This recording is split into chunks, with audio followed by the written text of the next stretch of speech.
क्या भारत के प्रधानमंत्री अवैध रूप से प्रधानमंत्री बने हुए हैं?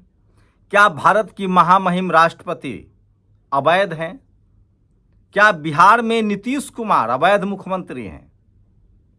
क्या 2024 के चुनाव में जो वोट डाले गए थे वो सब अवैध वोट है? आप सोच रहे होंगे मैं ये क्या कह रहा हूं। सोचिए, जो प्रधानमंत्री चाय बेचते थे, महामहिम राष्ट्रपति, क्या इनका जन्म प्रमाण पत्र होगा? क्या उस समय इनका हॉस्पिटल में जन्म हुआ होगा? क्या इनका जन्म प्रमाण पत्र है? मेरा जन्म प्रमाण पत्र तो नहीं है। मैंने तो जब स्कूल में दाखिला कराया जो डेट ऑफ बर्थ लिखा गया वही है। हमारे माता पिता का भी जन्म प्रमाण पत्र नहीं है। इतनी अशिक्षा थी, इतनी गरीबी थी, इतनी लाचारी और बेबसी थी कि हम लोग अपने ही घरों में पैदा हुए और हमें दाई ने जन्म दिया, वही हमारे लिए डॉक्टर थी। इसीलिए पहले बच्चों का मृत्यु दर ज़्यादा था। लेकिन सोचिए, बिहार में चुनाव है और चुनाव आयोग कह रहा है कि सबके जो 1987 से पहले पैदा हुए हैं वो अपने माता या पिता का बर्थ सर्टिफिकेट लाएं। जो 1987 के बाद 2003 और 1987 में पैदा हुए हैं वो माता पिता का कम से कम बर्थ सर्टिफिकेट लाएं। और जो 2003 के बाद पैदा हुए हैं वो माता पिता और अपना बर्थ सर्टिफिकेट लाएं। 2003 वाला तो फिर भी समझ में आता है, लेकिन सोचिए कितने प्रतिशत लोग होंगे जिनका अपना बर्थ सर्टिफिकेट है। क्या प्रधानमंत्री का अपना बर्थ सर्टिफिकेट हॉस्पिटल वाला है जहां उनका जन्म हुआ है? क्या महामहिम राष्ट्रपति का बर्थ सर्टिफिकेट है हॉस्पिटल वाला जहां उनका जन्म हुआ है? या ये लोग भी स्कूल के दाखिले के सर्टिफिकेट से काम चला रहे हैं? और इससे भी बड़ा सवाल, क्या आधार कार्ड का कोई मतलब नहीं है? क्या चुनाव आयोग ने जो चुनाव दिया है उसका कोई मतलब नहीं है? क्या खता खेसरा जो जमीन पर लोग घर बनाए हुए हैं, क्या इस देश के हर किसी नागरिक को आप कह दीजिएगा कि बांग्लादेशी है, विदेशी है? एक बड़ी कॉन्स्पिरेसी चल रही है। योगेंद्र यादव ने कहा है कि क्या मैट्रिक सर्टिफिकेट को मान्य होगा सिर्फ, उसकी भी अभी अपुष्ट सूचना है। मैं लगातार उस पर अपडेट करूंगा, लोगों से बात भी करूंगा। तो क्या महाराष्ट्र में, हरियाणा में 30-30 लाख वोट बढ़ गए थे, 30 लाख और 40 लाख। चुनाव आयोग ने बढ़ा दिया था। लोकसभा के चुनाव से लेकर और 6 महीने बाद जो विधानसभा के चुनाव हुए उसमें 30 लाख और 40 लाख वोट बढ़ गया। इसको लेकर बवाल हुआ। महाराष्ट्र के मुख्यमंत्री देवेंद्र फडणवीस, वहां 30,000 वोट बढ़ गए, 4,000 वोट डाल दिए गए जिनका कोई अता पता नहीं था, 4,000 वोट बढ़ गया। तो क्या बिहार में फॉर्मूला, चूंकि ये बात बहस में आ गई है, लोग सवाल पूछने लगे थे, तो यहां फॉर्मूला अपनाया जा रहा है कि वोट ही काट दो। अब सोचिए, अगर मैट्रिकुलेशन के सर्टिफिकेट को भी मान्य माना जाएगा तो कौन, किस समाज के लोग कम पढ़े लिखे हैं? क्या ये मुस्लिम समाज, दलित समाज, पिछड़े समाज, अति पिछड़ा समाज और किसानों के खिलाफ एक बड़ी साजिश है? सोचिए, एक वोट का अधिकार ही तो बचा था। बाबा साहब के संविधान में एक वोट का अधिकार था जिसकी वजह से सरकार डरती थी और कभी राशन, कभी स्कूल अस्पताल तो कभी आयुष्मान देती थी। क्या ये घोर साजिश जातिवाद और मनुवाद का है? और अब सोचिए अब क्या होगा देश के लोगों का।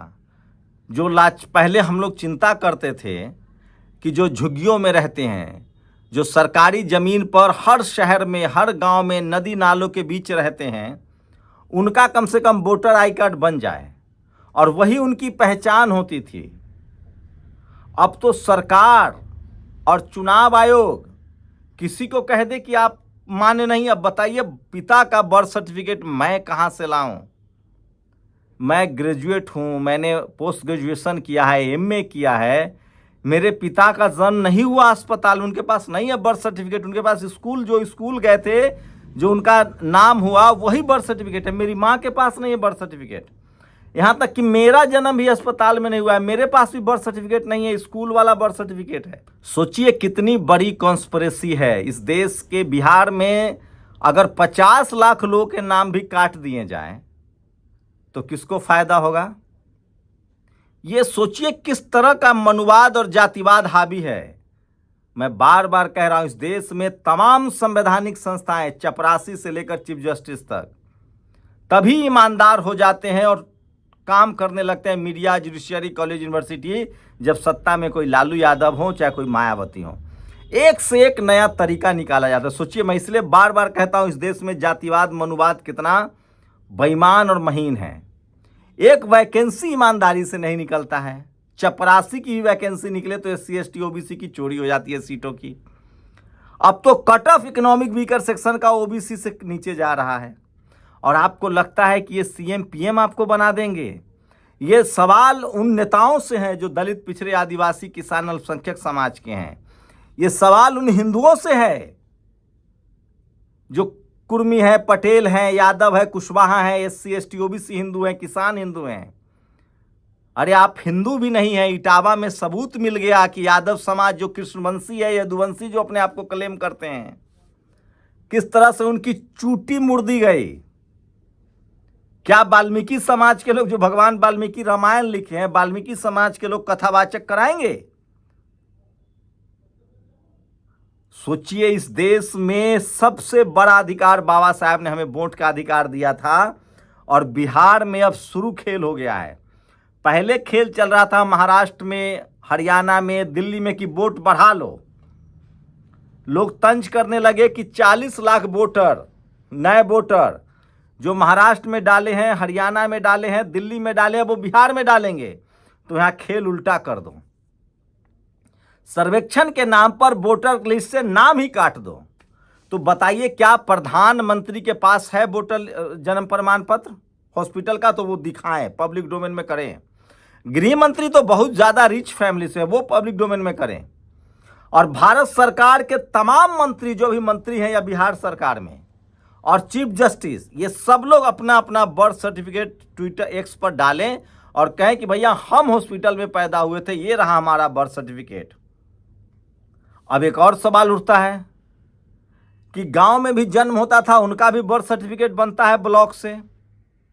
एक महिला कह रही थी बिहार में, जिस देश में SC ST सर्टिफिकेट बनाने के लिए पैर घिस जाते हैं, जूता घिस जाता है, वहां बच्चे के जन्म होने पर कौन जाएगा बर्थ सर्टिफिकेट बनाने? लेकिन अब लोग बनवा रहे हैं, अब जागरूकता आई है। लेकिन सोचिए, 87 से पहले तो मैं तो कह रहा हूं, मेरी गुजारिश है कि महामहिम राष्ट्रपति, इस देश के प्रधानमंत्री, सारे गवर्नर, सारे मुख्यमंत्री और सारे जज अपना अपना जो अभी है सिटिंग, वो अपना अपना बर्थ सर्टिफिकेट जारी करे। पता तो चले कि देश में कितनी जागरूकता थी उस समय। ज्यादा संभावना है कि जनरल कैटेगरी के लोगों के पास हो सकता है बर्थ सर्टिफिकेट, क्योंकि वो आज़ादी से पहले अंग्रेजों के समय में भी उनका हॉस्पिटल पर पहुंच, उनकी हॉस्पिटल तक पहुंच थी। उनके पेरेंट्स विदेश रहते थे, मुगलों के समय में भी उनके पास सत्ता थी। लेकिन जो SC ST OBC हैं, किसान, अल्पसंख्यक हैं, उसमें 90% लोगों के पास ये सुविधा नहीं है। तो क्या इन सबका वोटर लिस्ट से नाम कट जाएगा?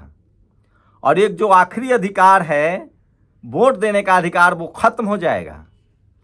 और क्या अगर मैट्रिक के सर्टिफिकेट का भी सिर्फ माना जाए तो मेरे माता पिता का तो वोट गया, उनके पास तो मैट्रिक के सर्टिफिकेट नहीं है। और ऐसे तो 70% बिहार में हमारे ओल्ड जनरेशन है जो मैट्रिक पास नहीं है। इसमें सबसे ज़्यादा दलित हैं, आदिवासी हैं, देश भर में किसान हैं, पिछड़े हैं। क्या उन सबका वोट का अधिकार खत्म हो जाएगा? सोचिए किस तरह की मनुवादी कॉन्स्पिरेसी है। मैं इसलिए कह रहा हूं, कांग्रेस के समय में भी मनुवाद, जातिवाद होता था, लेकिन थोड़ा डक छुप के, लाज शर्म से।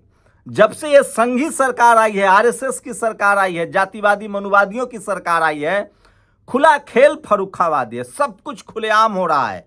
लेकिन सबसे बड़ी विडंबना है कि हमारे बहुजन समाज के नेता मुंह में दही जमाए हुए हैं। 50% बहुजन नेता बीजेपी के साथ बैटिंग कर रहे हैं और जो 50% विपक्ष में है वो भी खुलकर अपनी बात नहीं कह रहे, जबकि अब तो मीडिया का भी सहारा, बहाना नहीं चलेगा, अब तो सोशल मीडिया है। तो सोचिए किस तरह की बड़ी कॉन्स्पिरेसी हो रही है। और आपका जो अंतिम अधिकार है, वोट का अधिकार, सोचिए भारत के प्रधानमंत्री ने आज फिर बयान दिया कि 95 करोड़, 140 करोड़ या 150 करोड़ जो भी आबादी मान लीजिए, उसमें 95 करोड़ लोगों को हम राशन दे रहे हैं। पहले 80 करोड़ था, 15 करोड़ और बढ़ गया। आप कल्पना कर सकते हैं कि इस देश में अंतिम अधिकार जो है शोषित वंचित समाज का, दरअसल बहुत जागरूकता आई थी। दलित, पिछड़े, किसान, आदिवासी, अल्पसंख्यक समझदार हो गए थे। उनको संसद में रिप्रेजेंटेशन, बिहार विधानसभा, संसद, निचले ब्लॉक पर उनका रिप्रेजेंटेशन बढ़ रहा था। तो एक बड़ी कॉन्स्पिरेसी आई है। क्या ये कॉन्स्पिरेसी है कि जो मैट्रिक पास होगा वही वोट डाल पाएगा? आप लोग अपनी प्रतिक्रिया जरूर दीजिए और वीडियो को घर घर तक पहुंचाइए ताकि लोग में जागरूकता आए। और अगर फिलहाल आप बिहार के हैं तो अपना नाम ज़रूर चेक करो ये जाके BLO से या निर्वाचन पदाधिकारी के दफ्तर में कि आपका नाम है कि नहीं। ये वो अंतिम अधिकार है, अगर ये अधिकार छीन गया तो आप फिर गुलाम हो जाएंगे, जातिवाद और मनुवाद के गुलाम, जो मुगलों और अंग्रेजों से भी ज़्यादा खतरनाक है। शुक्रिया। दस्तक की आपसे गुजारिश है कि अगर इसको बचाना चाहते हैं तो नेशनल दस्तक को सब्सक्राइब करने के लिए रेड कलर के सब्सक्राइब बटन को दबाएं, फिर बेल आइकन की घंटी दबाएं। नेशनल दस्तक को बचाने के लिए बहुत जरूरी है कि हर खबर को शेयर करें, लाइक करें, कमेंट जरूर करें।